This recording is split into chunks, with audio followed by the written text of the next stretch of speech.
ناظرین، گزشتہ پروگرام میں ہم نے آپ کو ایردوان کے استنبول کے میئر بننے، جیل جانے اور پھر ملک کے وزیر اعظم بننے کے بارے میں معلومات فراہم کی تھی، جبکہ آج کے اس پروگرام میں ایردوان کے وزیر اعظم بننے کے دور میں برپا ہونے والے خاموش انقلاب، افراط زر پر قابو اور ٹرکش لیرے میں 6 صفر ہٹانے کے ناقابل یقین کارنامے اور ملک کی تیز ترین اقتصادی ترقی کے نتیجے میں 22 جولائی 2007 اور 12 جون 2011 میں عام انتخابات میں پہلے سے بھی زیادہ بڑے پیمانے پر کامیابیوں پر روشنی ڈالی جائے گی۔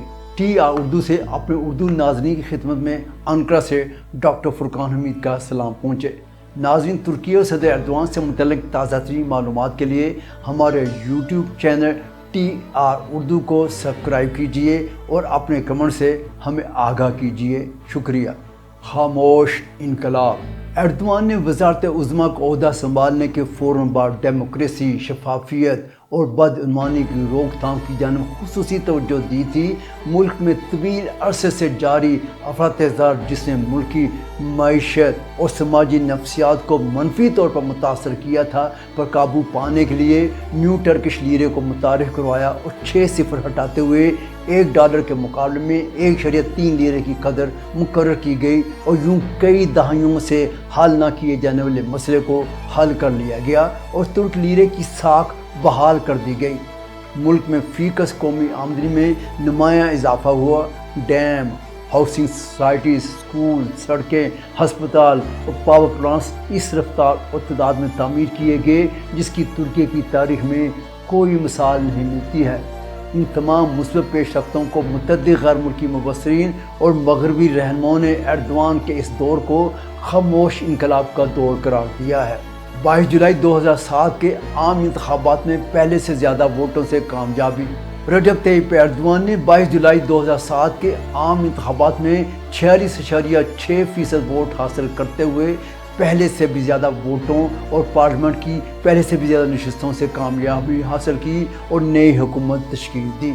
1 منٹ شٹ اپ کال۔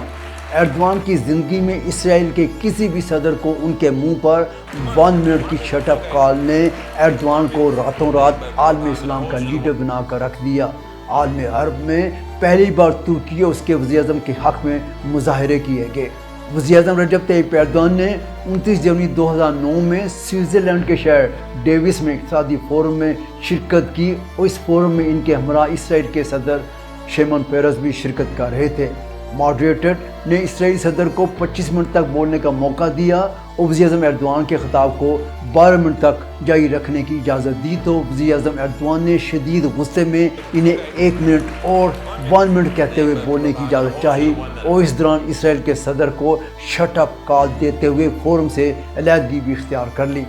ایردوان کے اس جرأت مندانہ اقدام نے ایردوان کو عالم اسلام کا ہیرو بنا کر رکھ دیا۔ 12 جون 2011 کے عام انتخابات۔ 12 جون 2011 کو ہونے والے پارلیمنٹ کے عام انتخابات میں بھی وزیر اعظم رجب طیب ایردوان کی justice and development party 49.8% vote حاصل کرتے ہوئے نئی حکومت کو تشکیل دے چکی تھی۔ ترکی میں پہلی بار براہ راست صدارتی انتخابات۔ 2007 کے ترکی کے صدارتی انتخابات میں منتخب جمہوریت ترکی کے صدر عبداللہ گل کے عہدے کی میعاد 2014 میں ختم ہونے پر ترکی میں پہلی بار صدر کو براہ راست عوام کے ووٹوں سے منتخب کیا گیا، جبکہ اس سے قبل پارلیمنٹ ہی سے صدر منتخب کیا جاتا رہا ہے۔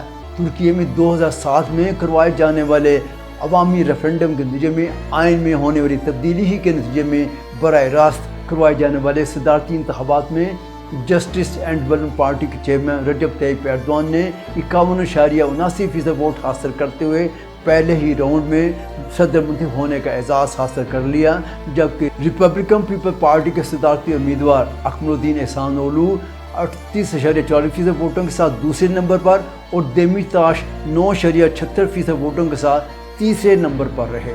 ایردوان پہلے براہ راست صدر منتخب، جبکہ احمد داؤدولو وزیر اعظم منتخب۔ ایردوان نے 28 اگست 2014 کو حلف اٹھاتے ہوئے اختیارات سنبھال لیے۔ ان کے